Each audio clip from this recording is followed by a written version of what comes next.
because we believe it's a once in a lifetime opportunity for collaboration with the city. We've been working with Dr. Lear for about 3 years on the challenges and the opportunities of this new infrastructure coming into the city. And we're excited that this design week is an opportunity for the community to further engage. And we're hoping that today is very collaborative, but also leads to a lot of discussions after the event as well, because this is something that is happening within cities all across the nation. And we believe with proper leadership, specifically around design, industrial aesthetics, done right, will basically kind of transform the cityscape in the near future. So if I can just jump right into sharing the slides. And what we thought is there's only a handful of slides that want to set context. And we're hoping that this is a very collaborative discussion. And we can jump back to slides and we can, you know, address questions, but it's really getting the basic concept of new public infrastructure into your perspective on how can this best be afforded within a city like Austin, Texas. So with that, I'm going to pull up. And is it, everybody see this now, or Ted? Is it good? You sure can. Okay, great. So as the title said, it talked about intelligent infrastructure, and hopefully a lot of people are asking a question, what does that exactly does that mean? It's developed quite extensively over the last 3 years in working with the city. A tremendous amount of leadership from the city of Austin has been involved. Ted, or Dr. Lear, has been the point person to really pull in well over 100 people with the city of Austin have had some participation and collaboration with the efforts, and they've actually formed up what they call infrastructure for advanced services. Now, how that ties into the opportunity and why we wanted to come and speak to the design group is, first of all, the title of this year's event, Futuring, was exciting and really seemed to fit perfectly with what's coming into the city. And Ted did a great job talking a lot about all the different capabilities that have to be deployed within the city to support the future.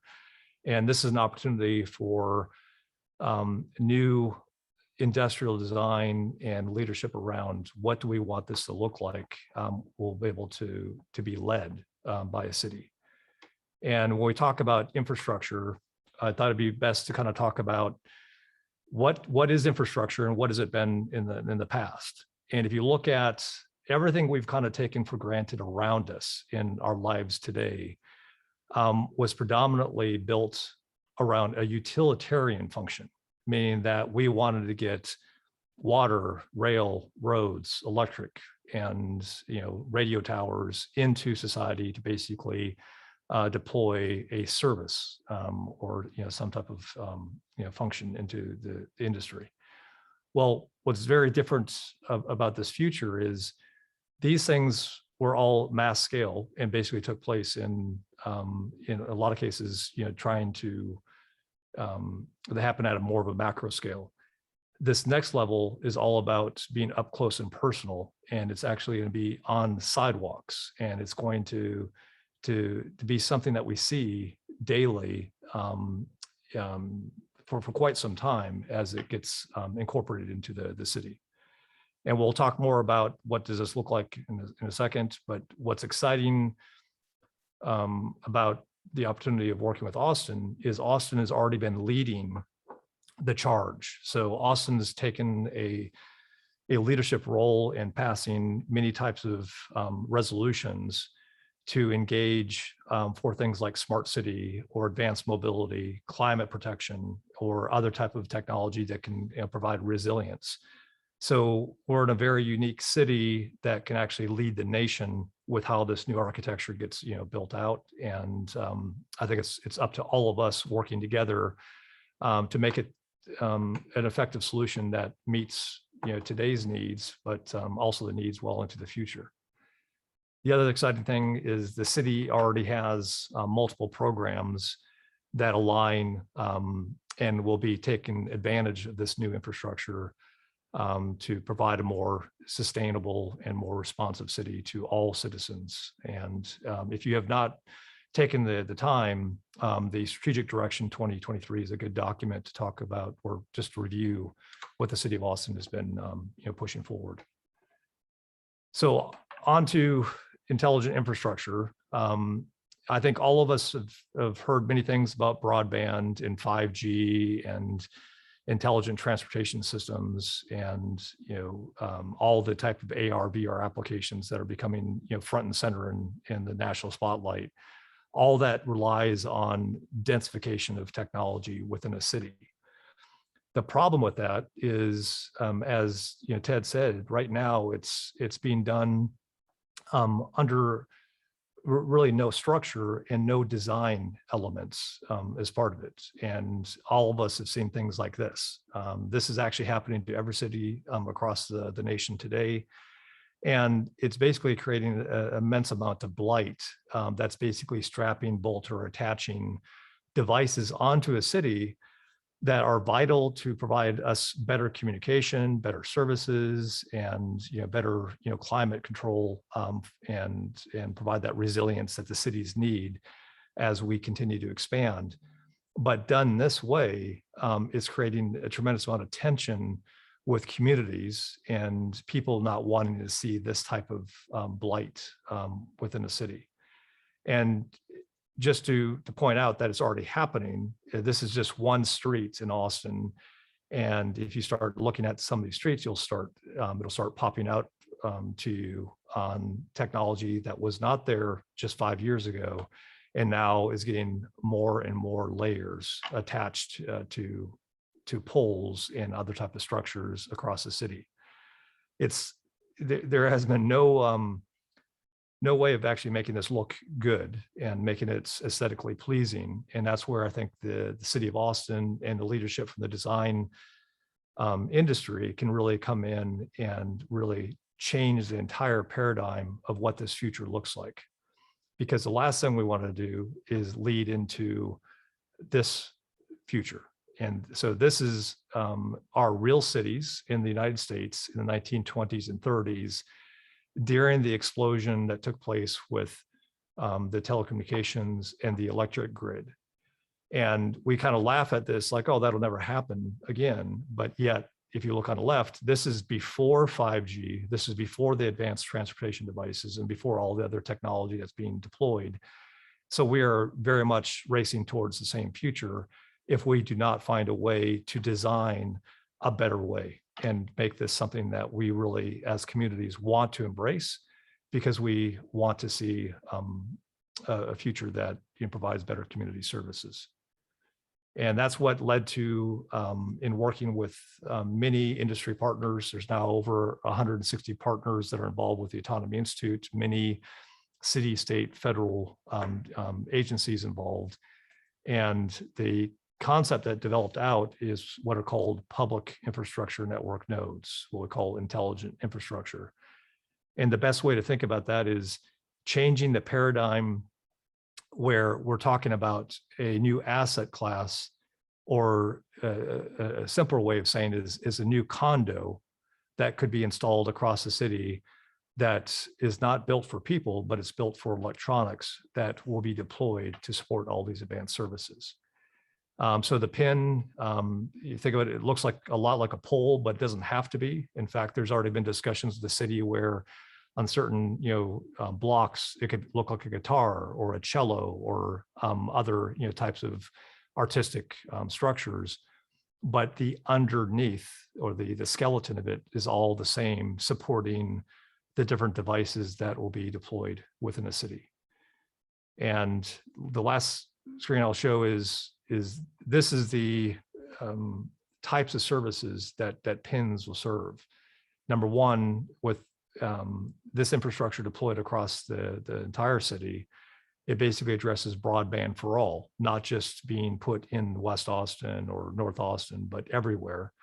And it'll provide things like secure 5G, provide advanced or optimized mobility, and health and safety services, as well as providing the city the ability to deploy intelligent applications for better community services. So I'm gonna stop there because this will usually lead to a lot of questions, and then hopefully we can set context and have a collaborative discussion about what could this future design look like. Well, thanks, Jeff. I'll pause. I have a few things to follow up, but I'd like to pause to see if anybody has questions or comments. I see somebody put something in the chat about this is not just a matter of aesthetics, but a matter of sort of security and vulnerability. Yep. Are there other questions?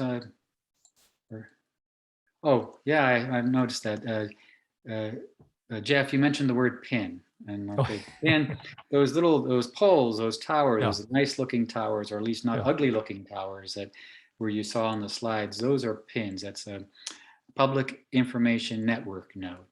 So that's what we're calling them. And so you can think of them as pin because they're like a pin, but and they don't have to look like that. That's sort of a starting point for how these things could look. And as Jeff said, if you imagine a light pole, but let's imagine you might have some of these poles or pins around town, and there's going to be a number of them. And when we start getting the density of the technology we're talking about in many cases one every block at least. As you move out into less dense places, maybe not quite as dense, but just the nature of the new signals we'll be using for all this technology that's coming here, you have to have these things pretty close. The signals don't go very far. So it's really paramount that these things look good. Now, again, they don't necessarily have to be a pole. They could be an attachment to a building. We've seen some cases where there could be a bus stop somehow enclosed in a bus stop in an interesting way, that kind of thing. So that's what a pin is. So the terminals on a lamppost is a pin. No, a pin is a separate, I see a question from Bill Kleinbecker. So a pin, think of it as maybe Jeff, you can bring up a picture of one while I'm talking. Yeah, I'll bring up a picture of several possibilities. And these are concepts. These are things actually that folks like the people in the audience here would be designing. And so the idea here is this is coming. And if you look at how these were, this technology rolls out today, it's driven by sort of private sector only interest. And that's not necessarily a bad thing, but the only part is the bad thing. Mm-hmm. And what we'd like to be able to, because the private sector brings a lot of they're bringing the services we're using right now. But the idea is we want the community involved. So this picture here that Jeff is showing is our examples of possible pins. Instead of them being those poles with all those things attached to them, they would have those devices inside. They would be designed so they would fit inside these kinds of things. So they could look like this, or as Jeff was saying, they could look like a guitar, they could look like a statue, they could look like it could be something. It could be for you, I'm not an architect, but some of the ornaments that you might see on the side of buildings. It could be part of the building facade in some cases. If of course, if all the zoning rules allow for that. So again, these are examples of what they could look like. So why are we interested in speaking with you? Well, what would be the kinds of design questions you would have about such a thing? What would be, I'm seeing some messages in the chat here. Okay, future without power lines, okay. Okay, what does pins mean? Broadband for all, as long as you have all the services and devices. I'm reading the chat here. Yeah, and also the right-of-way, the underground right-of-way is a great question. Is that there's a lot of obviously congestion and conflict as you go underground with a lot of the infrastructure. And we spend a lot of time with the energy companies, the transportation companies, and others.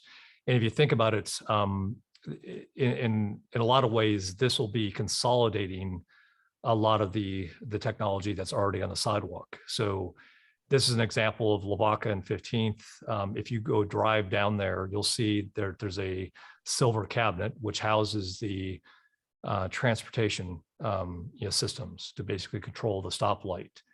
Well, rather than another structure, what's going to happen is it might be installed separately initially, but then everything that's in that silver box disappears and basically shows up inside of the pin.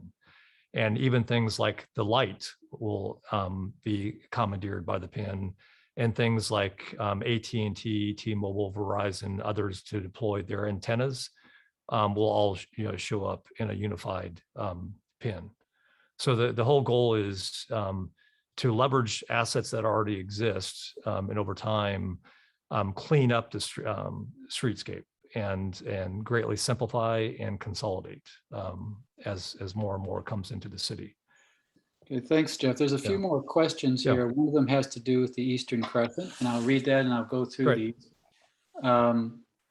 Eastern Crescent is traditionally underfunded and neglected. Have you considered how introducing secured? And the answer to that is yes. I can't say that Jeff and I have an answer, but this is an intense discussion in the city of Austin. It's ongoing. I'll list two kinds of things we're thinking about. When we think about a utility, water, electric, sewer, everybody in a city has a right to that, so to speak. I mean, if you're in the city limits, you have access to sewer, water, electricity, and others, lighting. And one thing that's being considered, although I'll say it's a discussion, maybe I'd go as far to say it's controversial, is to have data infrastructure, technology infrastructure be a utility. And when you make it a utility, when you make such a service a utility, I mean, it's new. You've probably heard of discussions about the internet being a utility. The idea of making data infrastructure a utility in the way that sewer, water, and electric are utilities means that everyone gets access to it. And it becomes a part of the city function to provide uniform access to that, or close to uniform access to it. So that's one pathway to getting to sort of closing the digital divide, making it equally accessible. I said it's a discussion. Now, again, I said there's controversy around it, and that's probably a whole long discussion itself. But to that end, one of the organizations we're engaging with, in fact, I have a conversation this afternoon, and I'll have another one Wednesday, is with Huston-Tillotson University, who they represent sort of a large stakeholder anchor institution in Eastern Crescent. And we're working on two projects with them. How do we strengthen Huston-Tillotson to be more engaged, have more access to this technology, and so to represent and then hold discussions with the community about that. And then how we bring them in as a partner to figure out what does the community want? Where do we want to focus? What are the technologies, the applications that are important to be used? And what are the questions? For example, one of the questions I just see here about the radiation or that kind of thing. We want to have those kind of discussions. Now, as an engineer, and I think Jeff, we're both mostly engineering, the idea of 5G having sort of cancer-causing properties, something I think we could argue there's not enough evidence for. There's a lot of conversation out on the internet on this, but there's not a lot of evidence. But that's something we probably have to have a separate discussion as well. But that discussion is important. And that discussion with our community is not something we want to avoid, we want to engage with. I don't think neither Jeff nor I are prepared to have an in-depth discussion about why 5G isn't a danger in terms of for cancer, that kind of thing. But it's probably a good thing also to just on the topic specifically to RF signals. What's just like the radio broadcast towers of the past, they transmitted at megawatts, and we went to cell towers, and now with this new technology shown up on the city block, the amount of wattage of transfer continues to go down over time. And the goal is to continue on with that trend where lower wattage is being broadcast within a city. Yeah, I see a number of questions about how will you incorporate biodiversity and biopromoting elements in your designs. Well, actually, that's probably a question for you to answer, to tell us. It's something we would want to hear from the community. Well, there's an awful lot of questions coming in. I can't get through all of them. If someone would Yeah. like to explain, maybe I think it's a person, Manny. Well, in fact, talked about- it'd be great. I mean, people can turn on their camera and just talk as well. I think that'd Yeah, be I think great. that would help us Yeah. out. If you'd like to tell us a little more about what we mean by biodiversity and biopromoting elements in the design, or tell us about something about what you would like to see in terms of environmental impact for the change of materials. I think that is the kind of thing we want to hear. And again, we're one of the reasons we're reaching out to a discussion like this is to get not only the questions, but to get some guidance on that. So please turn on your camera or use your voice. We're very interested. Hey, Manny. Hey, how's it going, guys? Really interesting talk and problem space. I think my concern more is around the unintended consequences of the objects you're creating, the impact of the environmental impact of the objects you're creating, and the end of life of the objects you're creating. How do you ensure that these are classic designs that will stand the test of time for maybe 100 years, that can be reused and modular? There are different parts to them that can be replaced quickly. Are they going to cause any harm when they're taken apart at the end of their life, and what can they be reused for? And also in terms of biodiversity, look, it seems to me like you have an awesome opportunity right now to really be the spearhead of what future cities could potentially develop into. So if you're incorporating like vertical farming or roofs covered in vegetation, or roofs covered in solar panels, or etc., stuff like that, how do you incorporate those elements into everything you're doing and every type of design? Because I tend to find that people get very obsessed with technology and how that can potentially solve a problem and change people's lives, but not the consequences of the stuff they're creating. And how can you potentially mitigate those impacts is what I'm interested in. There's 4 or 5 different questions there, and there's a lot to consider, but yeah, I mean, I think they're all very important questions. Yeah, Manny, the first thing I'd say is it's we. I mean, I think this is the whole reason we wanted to come and talk to you guys, is that it has to be a we. It has to be a collective that really addresses these concerns of the future. And to the point, like the fundamental piece is this is not a technology. So the first problem that really has to be addressed is, how do we make this an asset? How do we make this a new type of asset class within the city that really allows for technology to be put in it, versus a wood pole that has technology strapped and bolted to it. So we're changing the paradigm where this is being built, where this is going to be there for 50 and potentially even 100 years. It might be upgraded and changed out many times over that time period, but the fire hydrant is still the fire hydrant. You know, the transformer in your yard is still the transformer in your yard. You know, the city streets, all those things are fundamental infrastructure that basically is part of society. The problem is, if we don't address how we allow 5G to be plugged in today, but then 6 years from now, you can just go out and unplug it and plug in 6G. So we've been working with the industry partners to make sure that, hey, the future, you're going to design to the pin. You're not going to design some Frankenstein antenna that you're just going to strap and bolt somewhere. You're going to actually design to a set criteria. And what that's going to lead to is the eventual, once a pin takes hold, and once, to say, thousands of pins take hold, well, all the ugly strapping and bolting is now inside. All the antennas that need to be deployed are inside. All the ITS equipment for compute is at the base. And even the VRAD, and potentially even a lot of the microgrid technology for the electric grid is all part of it. So these things disappear over time as pins start to take hold within the city. And other nations, like, you know, in the Middle East, they're already well down the path of actually deploying devices that are very similar. Finland is deploying them. All over China is deploying them. Here in the US, one of the lead manufacturers, the largest manufacturer of utility and traffic poles in the world, Valmont, which is a partner, they've already deployed a precursor to the PIN in 5 cities in the United States, but they're not conducive of the long-term yet.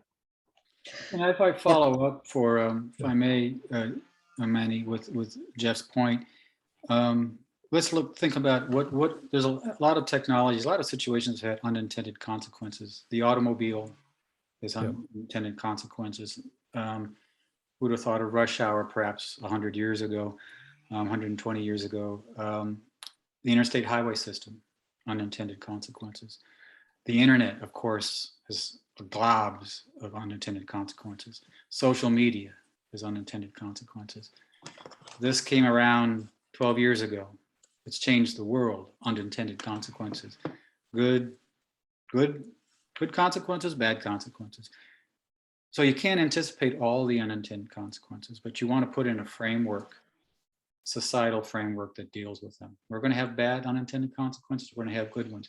If we don't do this, we know there will be one unintended consequences or one consequence of neglect, and we are going to have ugly infrastructure driven by the private sector. Now, again, the private sector is not evil. The private sector is driven by a certain set of goals, profit motivations. As we put this together, one of the things we want to do is have it be a community effort to bring in that kind of discussion. Now, the complication of community efforts is they're slow, they're very volatile. It's a democracy. You've got a lot of different opinions coming in. You have to figure out how to handle this. Now, to Jeff's point, so it's to me, we can't stop unintended bad consequences, but maybe we can put it in a framework, a way of engaging and deliberating on it with our community that allows us to respond to them in ways that we can't really respond to now. I'll give you one example before I give up here. In 1994 and 1995, this is a public document. The city of Austin actually tried to form a public-private partnership, meaning going out to our community to make internet accessible to everyone. In 1990, you can look it up, you can find these documents. It's an open records request. It was a fascinating thing because they wanted to make the internet available to everybody. They actually were saying we wanted everybody to get to this new thing called the internet, to everybody in the city of Austin. In 1996, the federal government passed the Telecommunications Act of 1996. That's the one that, among other things, gives allows Facebook and Google to publish content that they're not held liable for example. But it also told cities that they couldn't form partnerships, that we were going to let the private sector figure out this internet thing and deliver all the great things. Now, the private sector does a lot of wonderful things. I'll say them many times in this talk. But the private sector has given us what we have today, along with some regulations. And so what the city is thinking of trying to do now is, can we go back to this idea of bringing in our community? That, because we've seen so many unintended consequences of the internet, of a smartphone, of social media. Can we do something different here? Yeah, so Ted, with respect, right? So both of you defaulted to the aesthetics of the situation, and that was really troubling to me because what I just brought up, well, I believe valid concerns. There are going to be concerns going forward that, like, some of the most pressing concerns to the planet, and the conversation seemed to default straight back to the aesthetics, how it was going to look, or how modular it was, or how we're behind Arab countries with certain steps, okay, so I respect, Ted, that you concentrated on the co-creation side of things and the discussion side of things. What I'm saying is, if this is the first question you get in this conversation, and it straight away it's about the it's about the unintended consequences, as well as environmental impacts, as well as what can you be doing positively, with what you're doing now, how can you incorporate all of those elements in that requires imagination and technical know-how, which might be outside of this current conversation. But if the point is you're asking people at this festival who are all designers, who are all futurists, about how they should be tackling that, to reduce it down to an aesthetic question is that's not going to help anyone, right? That's not going to have any kind of benefit for anyone, I don't think. And also, Austin is like as far as I know it, I've never been, but it's a very future thinking place as far as I'm aware, and they have very open-minded people and progressive people. So I would think that's going to be a reoccurring theme within these conversations you have of what will be the environmental impact and how can we incorporate all those elements in. So from my perspective, it seems to me you have the golden opportunity to put a case study out there that goes beyond aesthetics, beyond this is the technology city of wherever, and really be, okay, we're futures thinking in that we incorporate all of these elements of biomimicry or biodiversity into what we're doing. We're actively trying to encourage this and this through tech, or if we set a bunch of parameters out for ourselves, we can achieve this. And the question earlier on about the impact of radiation from these masts wasn't necessarily like it's not like a paranoid 5G conspiracy theory. It's like a genuine question, right? Sure. Mobile phone masts have the same kind of questions raised constantly. So these are all elements of questions I'm sure you'll hear a lot, and you should probably consider now, because if we're just talking about aesthetics, then I mean, it's probably not the best place to talk about this stuff. Yeah. First of all, Manny, just want to let you know that there's now well over 500 people and 160 industry companies that are involved. So they deal with a lot more in-depth discussions about the characteristics, the environmentals. But as a design week and as designers, the reason we focus extensively on the aesthetics is that is what everybody fails to start with. And if you start with a house and you start with talking about everything else without first starting with what you want it to look like, you end up with the crap you see happening within the city today. So as a design week event, this is about design. But if you want to be part of the other conversations, by all means, we would invite you to collaborate with the deeper technical and social economic. Jeff, Manny makes you made a good point, Jeff. Manny makes an excellent point. I led off with the aesthetics because maybe that's what I understood the discussion would be in this particular group. But I tell you, when we talk with Eastern Crescent, it's not about biodiversity. It's about safety. It's about not having surveillance. It's about equal access to the technologies. That's how that conversation goes. When we talk to our public safety folks, is how can we deliver the public safety better, how we can protect our firefighters, how can we communicate better in an emergency situation and bad weather situations. When we talk to our sustainability friends, they talk about how can we use this to monitor climate change? How can we use this to get micro pollution measurements in different parts of town, so we know where pollution is bad in the morning and where it's bad in the afternoon. So the conversations change depending on the audiences. And Manny, I'd welcome a conversation about the environmental, the biodiversity, and the other issues you've brought up.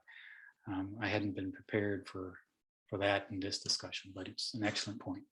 Thank you. Are there other questions? Let's see, I see there's a whole bunch of stuff here. Yeah, but I mean, we'd love to open up to a larger discussion. So, I mean, like, let's ask the additional questions you think are vital and ones that you think that this community would really want to sink their teeth into. Because there's certain things that can be done with industry partners and certain things that cannot. But the one thing that is paramount is that the overall community engagement on how these things are incorporated in the city is done with leadership from the communities. Yeah, I see a couple questions from a Bill Kleinbecker that I think. Oh, hey, Bill, it's been a while. He's asking about VRAD. Oh, yeah. And, Okay.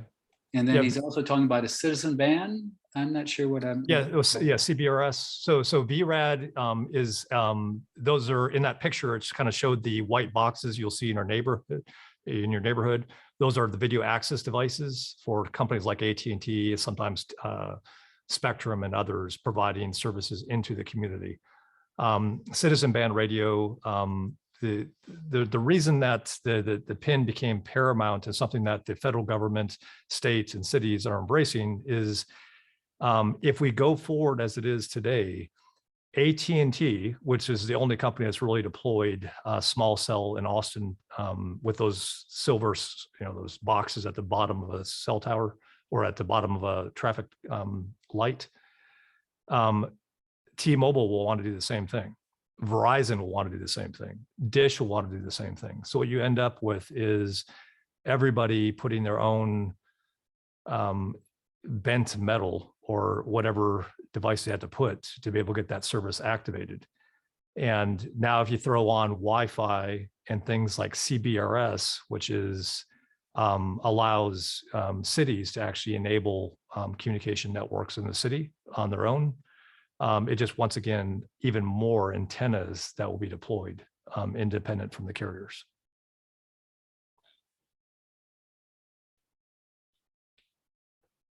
Thanks, Jeff. There's another statement from Oriana Love about what Austin ISD did to enable Wi-Fi during the pandemic. And actually, I was personally involved a little bit in that from the city side in terms of monitoring the outcome of that. And we found one thing we learned as a city, it should have been something that was very interesting early on, or for a long time, is that the data plans that were provided by those, because there was a vendor, telecommunication vendor, that provided the actual Wi-Fi on those buses. But the data plans maxed out very early on, because in addition to the folks who were, they were going to apartment complexes and they were connecting to those buses, and they would max out the high bandwidth, data plan, so to speak, and then they get throttled down. Maybe some of us still experience that kind of thing. And we learned, one of the things the city learned from that is that many times the complication is not technology access in those cases. In the cases where there's a digital divide, it's actually a data plan access problem. That's not the only problem, and that is not necessarily the major problem, but we learned that in many cases, the data plans being offered will just get throttled down after, let's say you go into a month, and after the first week or so, your bandwidth, just the rate you get goes way down. So we learned a lot from that particular, I'll say, that deployment. And I'm not in a position to really know what the city is thinking about doing and to address that, but I know there are some things that we've been looking into to fix that. But to that point is, by having this common infrastructure, the reason why nation states like China have well over 1 million 5G nodes deployed in the United States, we've yet to cross over 30,000, is the economic cost of actually deploying a small cell from a single company is way too costly. And the economic cost for the city to support Wi-Fi within communities that don't have good access is economically infeasible for the city.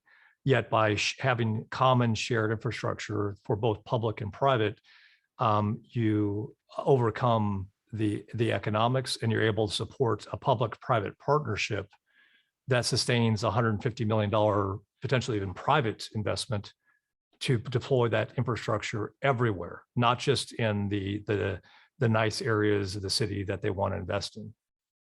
Yeah, that's a very good point, Jeff. I see that Bill is asking about could perhaps capitalism could finance the development, and that's exactly the kind of thing we're talking about. There's a conversation we're hoping will happen in the next month or so, but the U.S. Department of Transportation under Pete Buttigieg may pick Austin, Texas, thanks to Jeff here, as the first city in the nation to begin working on some experiments around this new infrastructure. And one reason they are thinking about having Austin be the first city, and this is not definite. So if you talk about this may not happen, but we're in the conversation to make it happen. Is the reason they chose is that we're bringing in a community to talk to the U.S. Department of Transportation. We're bringing in Houston Tillotson. We're bringing in some of the other government entities. We'll be talking to a gentleman who reports in to Buttigieg. But what I'm saying is that part of that is that the U.S. Department of Transportation has a lot of experience in private sector funding, private sector investment in public infrastructure. And what we're hoping for is that we can get some of that started in the city of Austin. And why do we want to go down that path? Well, there's a number of reasons. One is that financial risk is transferred to the private sector, and they're very familiar, very experienced in dealing with that kind of thing. The other is asking our public, the city of Austin residents, to increase their taxes to fund this kind of thing is a complicated question. I'm not in a position of authority in the city of Austin to make a decision whether to do anything like that. I'm a staff member that advises people. So the things I'm saying here are more what staff sort of advising different decision makers in the city. But one of the things that's important is that if we start going down this path, how much should be funded by our taxpayers? Because it is going to be, all this stuff is going to go in our public right of way, public property. And how much should be funded by the private sector? And if the private sector funds it, how do they get a return on their investment? So in addition to all the aesthetics, in addition to all the use cases, all the things, the unintended consequences, the intended consequences, we have to think about the financing, the regulation, the data privacy. One of the things we're talking about that might be possible with this is that unlike today, when you do anything on this or anything on what we're looking on the machines you're using right now, the private sector company that's providing that service has access to a lot of that data. If this infrastructure becomes a city utility, for example, or a city asset, there is an opportunity for the city to regulate what kind of, what is the privacy rights of the residents who own that infrastructure. What can a commercial service do? What can they gather about a resident if that infrastructure is owned by the city? So that's a conversation. It's a wild conversation. You can imagine there's a lot of folks with different opinions on it. But that's the kind of thing we hope to, one of the things we're talking about how do we get the private sector interested in financing this, and how do we preserve rights? There's many dimensions to this thing, and it's part of a community conversation.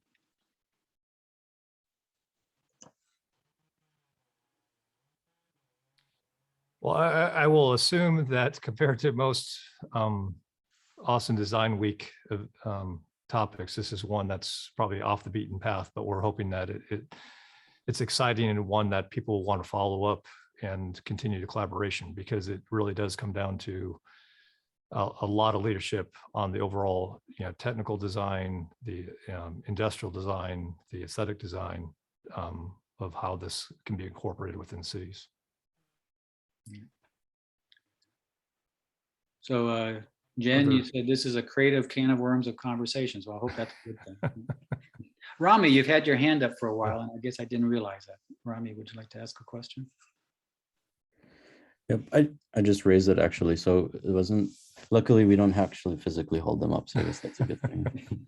But I just kind of wanted to stem off there was a point brought up about the future long-term vision of future versions and how infrastructure would sustain the accommodation of future versions being implemented. We're talking 5G now and maybe 6 beyond or whatnot.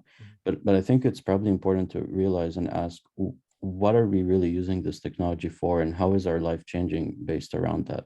Because ultimately design comes down to one's daily interactions to beyond, if you look at it from a large scale too. And even for its take a philosophical conversation is, what beyond 5G would one want? I mean, if you think about it, 5G tackles latency problems and speed more than any other generation has. And if you look into our daily lives, what is it that intertwines really the need for the future version to be, to why we're thinking, when we're thinking about what the future version is, what if we're not looking at posts anymore when it comes to the next version? What if we're looking at the different ways in which the network would fundamentally work on? And at that point, it becomes, well, is that investment worthwhile to consider for what if maybe there's a disconnect about what the future is? For example, mentioned internet access being a crucial point. Sure. Starlink, I think, was a great example of how they tackled what internet access can be. And the latency problems they solved are pretty great for consumer level internet access. And at that point, you're looking at a kind of structure that doesn't rely on these kind of posts, especially if we're talking just internet, because 5G does a little bit more than just internet to some extent, in some instance. But I don't know, I just think that, since if this conversation was about that, I know this is my first time attending Design Week. I'm very curious to learn and see how the takes are and taken on it. And surely the topics can vary what design is applied for. But I think it's elemental to really envision one's daily life and the design in between that to really set the structure to why the design should be the way it should be. And we're talking tech, the problem becomes the specifications. These posts are designed the way they are for a certain reason. And at that point, a lot of design constraints appear. So I really wonder how that intertwines with what the choices end up being. Because you want functional as well as reliable technology, not just something pretty, surely. Jeff, before you Yeah. get into that slide, I Yeah. want to just from a city Yeah. perspective. So there was a number of questions and statements, Rami, that you made. One of the things that cities face is that they don't react fast, and sometimes that's a good thing, and sometimes that's not so good. But when it comes to technology and understanding whether technology is working well or not so well, it's a bad thing. And so part of what we want to design this for is that if we put something in, we can change it out or we can do something different. I'll just say that in a general way. And part of the way of doing that is working with the private sector, because they can do that. Yeah. They do that well. The part about what other applications, I'll give you two quick ones. Autonomous vehicles are coming. Exactly. And cities are trying to explore how we're going to handle those. Now, they could be fully autonomous, meaning the cars don't talk to anybody. They just drive down the streets. But cities are beginning to think we need to have those things talk to our infrastructure because we want to have them under some control. Because there are two reasons. In the best cases, they're going to make streets much safer. But if not, in some cases, they won't. In another case, they can reduce congestion if we manage it well, but the cities have to be able to be in there and manage it. So that's a use case that would use 5G as perhaps a backbone technology, but the sensors and the beacons and the communications that are going on, compute at the edge and that kind of thing, that's a whole different type of application that can go in there. Another one is drones. Drones are coming in some ways, and this is one of the important things we want to say. These technologies are, quote, coming. And the way the governments work, local, state, and federal, is that in the case of 5G, our state government didn't like how cities were handling 5G. Small cells, I call it small cells. And so the state made a rule and said, this is the way cities are going to do it. So some things are taken out of the city's hands. So there's a lot of what we have to do that this will come to us. And either we're going to react to it or we're going to get ahead of it. And getting ahead of it is a discussion like this. You asked a lot of questions and I'm not sure I addressed them all. Yeah, you did. I'll let Jeff get to his chart because he's going to address it more from the private sector and sort of the vision of what these things are in terms of where they're going to go. Jeff, you want to put that up? Yeah. Let me. So to the topic, you are right. Technology constantly changes, but to the point of even you mentioned Starlink. Starlink is a huge fan of Starlink. And Starlink has additional functionality that's going to be transformational, especially to, the oceans and rural communities across the land. But when you talk about the throughput for connected and automated infrastructure and systems, Starlink will be part of PINs in many, many cases, especially with the Permian Basin. But the bigger point you're making is this is evolutionary. And you can't skip over an evolutionary. People have tried, and it's never worked.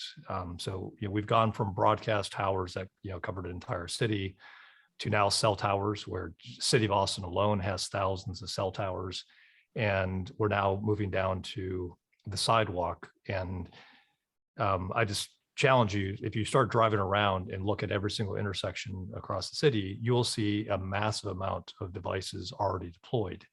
The problem is more devices are going to be deployed to provide a city more resilience and better services to the community.